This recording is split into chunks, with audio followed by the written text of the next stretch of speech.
Selamat siang, Assalamualaikum warahmatullahi wabarakatuh.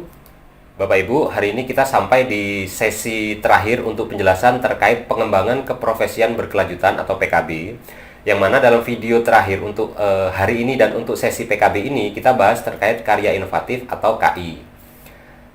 Nah, sebelumnya telah kita ketahui bahwa karya inovatif itu adalah bagian terakhir dari PKB, yang mana kemarin sudah kita jelaskan terkait PD dan PI. Kemudian yang pertama yang harus Bapak Ibu ketahui terkait karya inovatif ini adalah hubungan KI dengan tugas mengajar guru. Artinya KI yang mana yang nantinya bisa Bapak Ibu buat dan KI mana yang nantinya Bapak Ibu tidak bisa buat. Meskipun Bapak Ibu berkompeten untuk membuat KI tersebut, tapi kalau misalkan terkait dengan tugas mengajar itu tidak semua KI bisa Bapak Ibu klaim menjadi angka kredit. Yang pertama, karya seni itu bisa dilakukan oleh semua guru. Jadi tidak hanya guru-guru kesenian yang bisa membuat karya seni. Artinya guru pada mata pelajaran di luar kesenian pun itu bisa membuat karya seni dan karya seninya bisa diklaim menjadi angka kredit. Yang kedua adalah karya teknologi tepat guna berupa alat atau mesin dan program komputer juga bisa dilakukan oleh semua guru. Nah, di yang ketiga ini, karya teknologi tepat guna yang berupa pengembangan bidang sains atau teknologi, pembelajaran atau bimbingan atau evaluasi atau manajemen atau olahraga, kemudian alat pelajaran atau alat praga atau alat praktikum itu harus sesuai dengan tugas mengajar guru.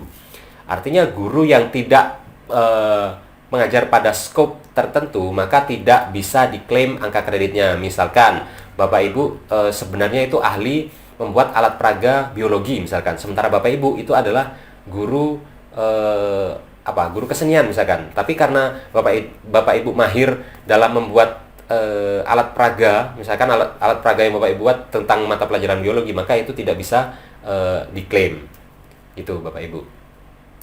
Nah, selanjutnya bagaimana tingkat kompleksitas karya.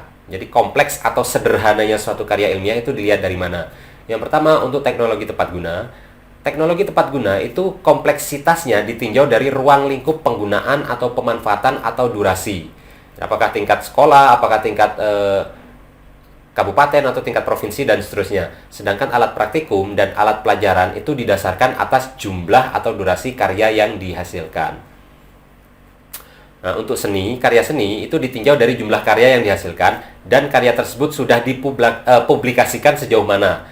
Dipublikasikan maksudnya bisa dipamerkan, dipertunjukkan, atau diterbitkan. Nah, minimal pada tingkat kabupaten atau kota yang bisa diakui. Jadi kalau misalkan Bapak Ibu membuat karya seni misalkan berupa puisinya belum pernah dipublikasikan, mungkin hanya di lingkungan sekolah dan seterusnya, itu tetap tidak bisa diklaim sebagai angka kredit Bapak Ibu. Jadi minimal untuk karya seni sebaiknya di tingkat kabupaten atau tingkat kota. Menemukan teknologi tepat guna. Oke, Bapak Ibu, kita bahas dulu terkait definisi dari teknologi tepat guna. Apa itu sebenarnya teknologi tepat guna? Nah, teknologi tepat guna itu adalah karya hasil rancangan atau pengembangan atau percobaan sains dan atau teknologi yang dibuat atau dihasilkan dengan menggunakan bahan, sistem atau metodologi tertentu dan dimanfaatkan untuk pendidikan atau masyarakat, sehingga nanti pendidikan terbantu kelancarannya atau masyarakat terbantu kehidupannya, seperti itu. Jadi kalau misalkan buat alat sebagus apapun, kalau tidak menunjang kehidupan masyarakat maupun pendidikan, maka tetap tidak bisa diklaim angka kredit. Jenis karya TTG. Yang pertama, hasil pengembangan metodologi atau evaluasi pembelajaran atau pembimbingan, kemudian pengembangan manajemen atau pengembangan alat olahraga yang telah divideokan, kemudian sesuai dengan tugas pengajar atau membimbing. Nah, hasil eksperimen sains teknologi itu sesuai dengan bidang mengajar yang bermanfaat untuk pendidikan atau masyarakat.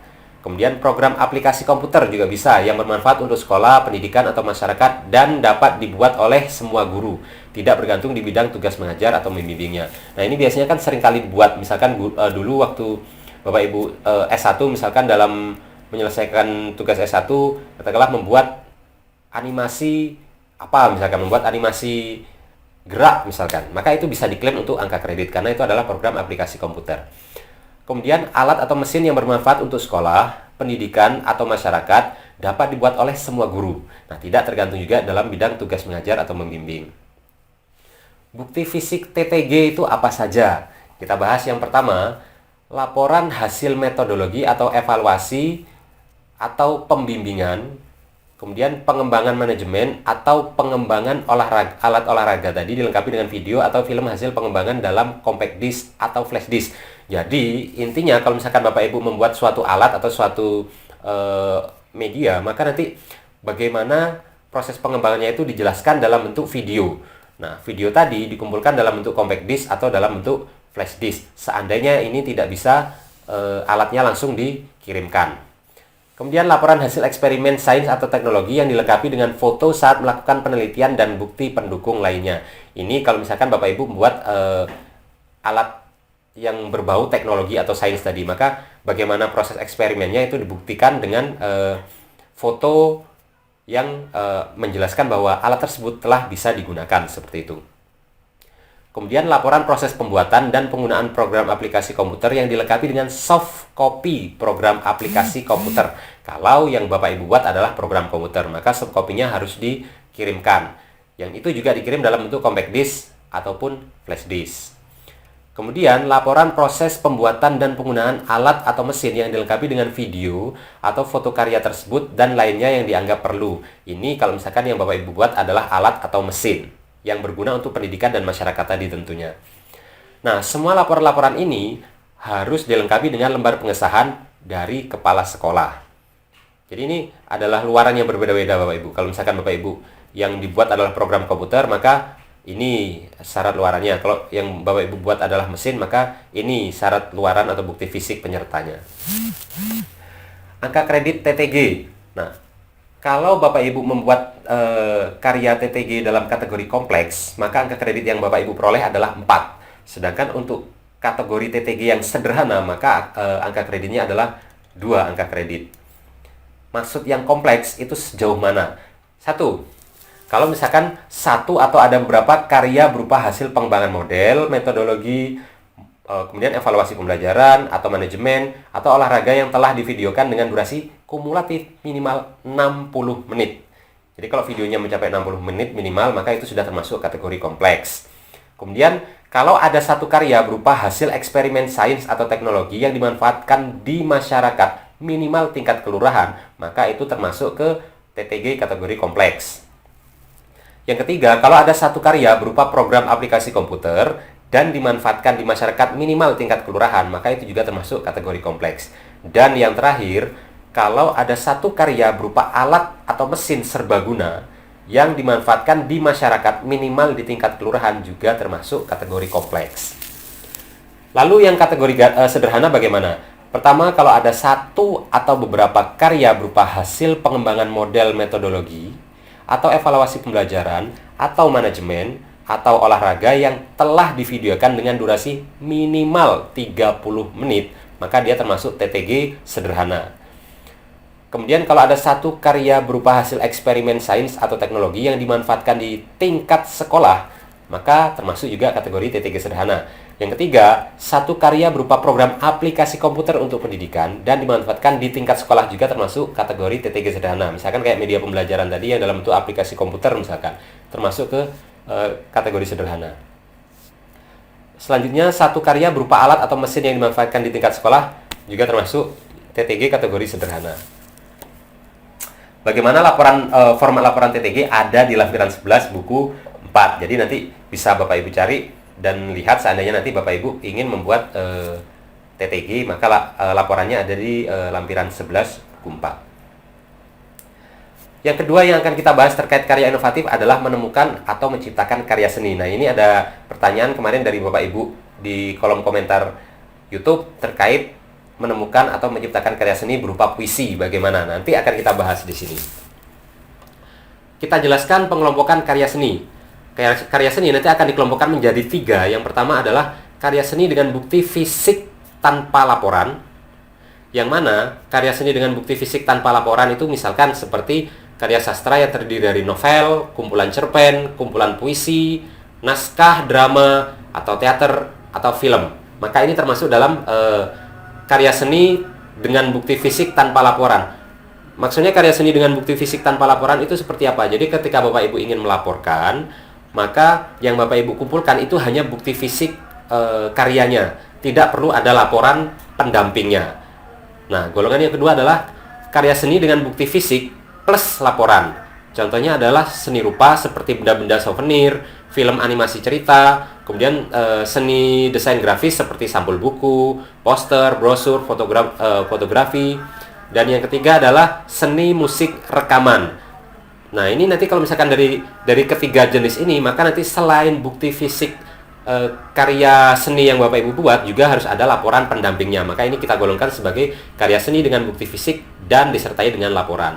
Dan yang terakhir adalah tanpa bukti fisik dengan laporan. Maksudnya bagaimana? Kalau ada seni rupa seperti lukisan, patung, ukiran, keramik ukuran besar, baliho, kemudian busana, kemudian seni pertunjukan seperti teater, tari, kemudian sendera tari, ensemble musik, dan seterusnya, maka ini adalah termasuk karya seni tanpa bukti fisik tapi harus ada laporan. Maksudnya tanpa bukti fisik ya bagaimana? Karya seninya itu tidak perlu dikirimkan kepada tim penilai. Kan kita nggak mungkin ngirim patung ke tim penilai dan seterusnya. Nah, ini yang kita maksud sebagai karya seni tanpa bukti fisik tapi harus ada laporannya. Kalau tanpa bukti fisik dan tanpa laporan ada atau enggak? Ya nggak ada, namanya berarti itu kan tidak ada karya seninya. Maka penggolongannya cukup berdasarkan bukti fisik dan laporan. Ada 3 jenis karya seni. Kita bahas dulu bukti fisik karya seni untuk masing-masing tadi. Yang pertama untuk bukti fisik karya seni yang butuh bukti fisik tanpa laporan, yang pertama adalah karya sastra novelnya, kemudian kumpulan cerpennya, kemudian kumpulan puisinya, dan naskah drama berupa buku asli yang diterbitkan ber-ISBN oleh penerbit bereditor sastra dan diedarkan di masyarakat. Kemudian naskah berbentuk clipping seperti cerpen atau puisi ciptaan sendiri dari surat kabar atau majalah juga harus berupa naskah asli, bukan fotokopi. Semua karya sastra itu harus dilampiri surat pernyataan keaslian karya dan pengesahan oleh kepala sekolah. Kemudian yang kedua, kalau karya seni, bukti fisik untuk karya seni yang butuh bukti fisik dengan laporan seperti apa? Karya seni berupa benda-benda souvenir, seni desain grafis seperti sampul buku, poster, brosur, fotografi, dan seterusnya. Kemudian seni musik rekaman, film, dan sebagainya. Pengusulannya dilakukan mengirimkan ke tim penilai berupa A. Yang pertama adalah benda karya seni yang dinilaikan. Jadi harus dikirimkan benar-benar bukti fisik karyanya tadi. Yang kedua adalah laporan deskripsi proses kreatif penciptaan. Jadi bagaimana proses itu diciptakan, karya seni itu diciptakan, dan seterusnya. Yang ketiga adalah keterangan identitas pencipta disahkan oleh kepala sekolah. Yang ketiga adalah pernyataan kebenaran keaslian dan kepemilikan karya seni serta belum pernah diusulkan untuk angka kredit sebelumnya dari kepala sekolah. Dan yang terakhir adalah surat keterangan telah dipamerkan atau dipublikasikan atau diedarkan atau memenangkan lomba minimal tingkat kabupaten atau kota dari panitia dan pihak yang berwenang atau dewan kesenian atau asosiasi seni atau dinas yang relevan dengan itu. Jadi harus ada penyebarluasan sebelum dinilai di angka kredit. Kalau misalkan Bapak Ibu punya karya seni tapi belum pernah disebarluaskan atau belum pernah dipamerkan, maka tidak bisa diklaim menjadi angka kredit. Yang ketiga adalah bukti fisik untuk karya seni yang tanpa bukti fisik dengan laporan. Contohnya karya seni yang bukti fisiknya tidak dapat disertakan langsung, pengusulannya dilakukan dengan mengirimkan ke tim penilai berupa apa aja. Yang pertama, foto-foto karya atau video dalam compact disc atau flash disk. Misalkan bikin patung Bapak Ibu, kan bukti fisiknya tidak perlu dikirimkan tapi harus ada laporan, maka harus difoto patungnya tadi, hasil karya Bapak Ibu. Yang kedua adalah laporan deskripsi proses kreatif penciptaan. Yang ketiga, keterangan identitas pencipta dan pernyataan kebenaran keaslian atau kepemilikan karya seni serta belum pernah diusulkan untuk angka kredit sebelumnya dari kepala sekolah, sama dengan yang tadi. Dan yang terakhir adalah surat keterangan telah dipamerkan atau dipublikasikan atau diedarkan atau memenangkan lomba minimal tingkat kabupaten atau kota dari panitia dan pihak yang berwenang seperti dewan kesenian, asosiasi seni, atau dinas yang relevan. Bagaimana dengan angka kreditnya? Angka kredit untuk karya seni untuk kategori kompleks itu 4 angka kredit, sedangkan untuk kategori sederhana itu 2 angka kredit. Cukup besar Bapak Ibu. Nah, format laporan deskripsinya itu ada di lampiran 12 buku 4. Lanjut, yang ketiga terkait membuat atau memodifikasi alat pelajaran atau alat peraga atau alat praktikum. Nah, kita bahas dulu untuk alat pelajaran atau alat peraga. Apa sebenarnya alat peraga itu? Alat pelajaran atau alat peraga itu adalah alat yang kita pakai atau kita gunakan untuk memperjelas konsep, teori, ataupun cara kerja tertentu yang digunakan dalam proses pembelajaran atau bimbingan. Kemudian ciri alat peraga itu, alat peraga atau alat pelajar itu alat pelajaran atau alat peraga itu mempunyai ciri untuk memperjelas konsep atau teori atau cara kerja dari suatu alat, dan ada unsur modifikasi atau inovasi bila sebelumnya sudah pernah ada di sekolah tersebut. Jadi yang perlu dicatat adalah jika sebelumnya pernah ada di sekolah tersebut. Artinya alat peraga yang Bapak Ibu buat itu tidak perlu benar-benar baru secara internasional atau secara dunia. Jadi kalau misalkan kita mau buat sesuatu, itu yang kita buat adalah yang belum pernah ada di sekolah kita. Tidak perlu yang belum ada di Indonesia atau di negara, di dunia atau semacamnya. Jadi cukup lingkup sekolah. Seandainya misalkan gini, Bapak Ibu mengajarkan materi bangun ruang matematika SD misalkan. Oh, di sekolah saya itu belum pernah punya alat peraga bangun ruang, maka dibuat dari karton atau dari apapun benda-benda yang bisa dibuat alat sebagai alat peraga, itu sudah cukup. Nanti diperjelas bahwa alat ini belum pernah dibuat di sekolah saya, sehingga alat ini penting untuk menunjang proses pembelajaran ini dan seterusnya. Maka itu sudah cukup dijadikan sebagai bahan untuk mengklaim angka kredit pada bagian alat peraga.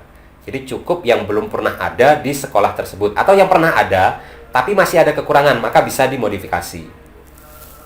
Jenis alat peraga yang pertama adalah poster atau gambar untuk pelajaran. Nah, ini kan gampang sekali Bapak Ibu. Jadi saya rasa untuk membuat poster atau gambar untuk mata pelajaran tertentu Bapak Ibu pasti bisa. Sehingga diharapkan Bapak Ibu untuk setiap tahunnya itu punya angka kredit yang berasal dari poster atau gambar untuk pelajaran. Misalkan Bapak Ibu ngajar materi biologi misalkan lah. Itu yang sering gambar-gambar biasanya. Materi biologi itu biasanya kan kalau di internet sebenarnya gambar jantung atau ini kan banyak. Tapi kalau misalkan kita ngambil dari situ kan tidak bisa diklaim sebagai karya kita. Maka kita bisa menggambar atau mendesain bagaimana caranya supaya bisa mengajarkan alat katakanlah alat peredaran darah tadi dengan baik menurut versi kita misalkan. Itu kan juga bisa diklaim sebagai angka kredit. Jadi jangan hanya mengambil dari karya-karya orang, sesederhana apapun karya kita, selama itu membantu proses pembelajaran kita, itu akan sangat berguna untuk peserta didik kita dan juga berguna untuk kita sebagai angka kredit untuk kenaikan pangkat, seperti itu. Kemudian alat permainan pendidikan misalkan. Kemudian model benda atau barang atau alat tertentu. Tadi yang saya misalkan kayak bangun ruang, menjelaskan bangun ruang yang benda dengan permukaan datar, lengkung, dan seterusnya itu kan bisa dijelaskan dengan benda-benda real yang ada di lingkungan sekitar kita. Kemudian benda potongan atau cutaway objek. Kemudian video atau animasi pembelajaran. Nah, video atau animasi pembelajaran itu nanti ada syarat minimal berapa menitnya. Nah, kemarin di pertemuan pertama itu ada Bapak Guru yang menanyakan, Pak, kalau misalkan saya membuat video pembelajaran, kemudian nanti apakah cukup dengan alat bukti seperti ini? Itu disebutkan, cuman saya lupa alat buktinya apa. Nah, ini jawaban untuk Bapak Ibu Guru yang menanyakan terkait hal tersebut. Bukti fisik untuk video atau animasi itu seperti apa? Kemudian jenis alat peraga lainnya adalah alat bantu pelajaran seperti untuk penjas orkes, kemudian seni, prakarya, IPA, teknik, dan sebagainya. Nah, ini kita bahas bukti fisik untuk alat peraga atau alat pelajaran tadi apa saja. 1. Bukti fisiknya adalah laporan tertulis tentang cara pembuatan dan penggunaan alat peraga atau alat pelajaran atau alat peraga yang dilengkapi dengan gambar atau foto dari alat peraga yang kita buat tersebut. Nah, bila alat peraganya tidak memungkinkan untuk dikirim, tapi kalau alat peraganya memungkinkan untuk dikirim, silahkan dikirim alat peraganya. Kemudian laporan tertulis tentang cara pembuatan dan penggunaan alat peraga atau pelajaran yang dilengkapi dengan alat pelajaran atau alat peraga yang telah kita buat tadi, kalau memungkinkan untuk dikirim. Jadi kalau misalkan alat peraganya tidak memungkinkan untuk dikirim, maka laporannya harus disertai dengan gambar-gambar, foto, dan seterusnya. Tapi kalau misalkan alat peraganya memungkinkan untuk dikirim, maka yang kita laporkan cukup bagaimana cara membuat dan menggunakan alat tadi. Tidak perlu disertai dengan foto, gambar, dan seterusnya. Nah, laporan-laporan tersebut itu harus dilengkapi dengan pengesahan dari kepala sekolah bahwa alat tersebut telah dipergunakan di sekolah. Jadi harus benar-benar digunakan supaya alat tadi bisa kita klaim menjadi angka kredit. Sebaik apapun kalau belum pernah digunakan, maka belum bisa diklaim menjadi angka kredit. Nah, kategori untuk alat pelajaran atau alat praktikum, untuk yang kompleks memiliki 2 angka kredit, untuk yang sederhana memiliki 1 angka kredit. Kompleks itu seperti apa? Kalau misalkan kita yang kita buat adalah gambar, maka kompleks itu kalau misalkan yang kita kirimkan atau yang kita nilaikan per 4 poster atau 4 gambar. Kemudian kalau yang kita kirimkan adalah alat permainan pendidikan, maka kategori kompleks itu untuk per 4 set alat permainan pendidikan. Kalau model juga begitu, 4 set alat. Kalau untuk alat bantu pelajaran juga harus 4 alat. Nah, kalau misalkan benda potongan, cukup 1 benda potongan atau cutaway. Sementara untuk video animasi pembelajaran, nah ini jelas. Untuk video animasi pembelajaran, maka videonya itu harus berdurasi selama 30 menit. Nah, 30 menit itu berarti laporan fisiknya apa? Tadi kan sudah dijelaskan. Video animasi pembelajaran itu kan memungkinkan untuk dikirim bukti fisiknya. Maka nanti di sini yang kita kirimkan laporannya adalah menjelaskan bagaimana cara kerja dari video tersebut, kemudian fungsinya, tujuannya untuk apa, keunggulannya untuk apa, dan disertai dengan file video tersebut. Nah, kalau kategori sederhana, dari semua unsur yang dari 1 sampai 4 itu cukup 2 set. Kalau yang kompleks tadi kan 4 set, kalau yang sederhana cukup 2 set. Kemudian tidak ada kategori benda potongan atau cutaway yang sederhana, jadi itu termasuk ke yang kompleks. Sedangkan untuk video atau animasi pembelajaran itu berdurasi minimal 15 menit. Jadi setengah dari yang kategori kompleks tadi. Untuk format laporan itu ada di lampiran 13 dan lampiran 14 buku 4. Jadi tidak saya jelaskan di sini, Bapak Ibu nanti bisa baca seandainya Bapak Ibu ingin melaporkan hasil karya alat peraga Bapak Ibu. Selanjutnya kita bahas terkait alat praktikum. Nah, alat praktikum itu mempunyai ciri dapat digunakan untuk proses praktikum di sekolah. Proses praktikum apa bedanya dengan yang tadi di pembelajaran? Kalau alat peraga dan alat praktikum, alat peraga itu suatu alat yang kita gunakan untuk memeragakan sesuatu di proses pembelajaran. Dalam penggunaan alat peraga, kita biasanya tidak perlu mengambil data. Itu bedanya Bapak Ibu. Kalau misalkan alat peraga itu biasanya dalam penggunaannya di kelas itu kita tidak perlu mengambil data. Sementara alat praktikum sama-sama alat sebenarnya, cuman kalau alat praktikum dalam proses menjelaskan atau mencapai tujuan pembelajaran, untuk alat praktikum itu digunakan harus biasanya mengambil data supaya kita bisa olah, kemudian kita bisa menyimpulkan sehingga memunculkan suatu konsep yang mau dituju di suatu topik pembelajaran. Kalau alat peraga misalkan Bapak Ibu menjelaskan hukum Archimedes misalkan. Oh, untuk benda yang mengapung, melayang, tenggelam itu kayak gimana ya? Kayak gini-gini. Nah, cuman dipertunjukkan, maka itu termasuk alat peraga. Tapi kalau alat praktikum berarti dari set tadi kita harus mengambil data kira-kira berapa jumlah volume yang tenggelam, kemudian masih jenis airnya bagaimana dan seterusnya, dihitung-hitung sampai ketemu bahwa gaya Archimedes itu ternyata seperti ini. Nah, seperti itu Bapak Ibu. Kemudian bukti fisik dari alat praktikum. Nah, ini yang pertama itu harus ada laporan tertulis tentang cara pembuatan dan penggunaan alat praktikum yang dilengkapi dengan VCD atau gambar atau foto dari alat praktikum tersebut. Kalau alat praktikumnya tidak mungkin untuk dikirim. Tapi kalau alat praktikumnya bisa dikirim, maka laporan tertulis tentang cara pembuatan dan penggunaan alat praktikum tanpa disertai VCD atau gambar foto. Namun harus dilengkapi dengan alat praktikum yang dibuat dan dikirimkan ke panitia. Jadi gitu Bapak Ibu, kalau misalkan alat praktikumnya tidak mungkin dikirim, maka laporannya disertai dengan foto dan foto atau gambar. Kemudian kalau alat praktikumnya tidak mungkin untuk dikirim, maka laporannya itu tidak perlu disertakan gambar atau foto. Nah, ini juga sama dengan tadi. Laporan tadi harus dilengkapi dengan lembar pengesahan dari kepala sekolah bahwa alat praktikum telah digunakan di sekolah. Angka kredit untuk alat praktikum, kalau kategorinya kompleks 4 angka kredit, kalau kategorinya sederhana maka 2 angka kredit. Kompleks itu kalau misalkan set alat praktikum sains atau tekniknya ada 2 set. Tapi kalau sederhana cukup 1 set saja untuk praktikum sains. Tidak ada alat praktikum yang sederhana untuk kategori teknik. Format laporannya ada di lampiran 15 Bapak Ibu. Selanjutnya, yang keempat atau yang terakhir, mengikuti pengembangan atau penyusunan standar, pedoman, soal, dan sejenisnya. Nah, kegiatan ini itu adalah kegiatan meliputi penyusunan standar, pedoman, kemudian soal yang diselenggarakan oleh instansi tingkat nasional atau minimal provinsi. Lalu bagaimana kalau misalnya kita membuat standar atau penyusunan atau soal yang diselenggarakan di tingkat kabupaten? Boleh diklaim dengan syarat outputnya itu setara dengan kegiatan yang ada minimal di tingkat provinsi ataupun di tingkat nasional tadi. Jadi boleh diklaim dengan syarat luarannya itu setara dengan itu. Bagaimana dengan bukti fisiknya? Bukti fisik untuk kegiatan ini itu guru telah mengikuti penyusunan standar, pedoman atau soal itu harus disertai dengan yang pertama, adanya laporan kegiatan. Yang kedua, naskah standar soal atau pedoman tingkat nasional atau provinsi yang telah dikembangkan tadi. Jadi dari hasil kegiatan tadi, Bapak Ibu kan mengeluarkan sesuatu atau menghasilkan sesuatu, maka hasilnya itu harus dilampirkan sebagai bukti fisik mendampingi laporan yang Bapak Ibu buat tadi. Yang ketiga, itu surat keterangan dari kepala sekolah bahwa guru yang bersangkutan aktif mengikuti kegiatan tersebut. Dan yang terakhir, surat keterangan panitia atau penyelenggara penyusunan standar soal atau pedoman. Jadi biasanya diberikan sertifikat atau surat keterangan yang lainnya yang membuktikan bahwa Bapak Ibu guru mengikuti kegiatan tersebut hingga selesai. Bagaimana dengan angka kreditnya? Baik untuk pelaksanaan di tingkat nasional maupun provinsi itu diberikan 1 angka kredit.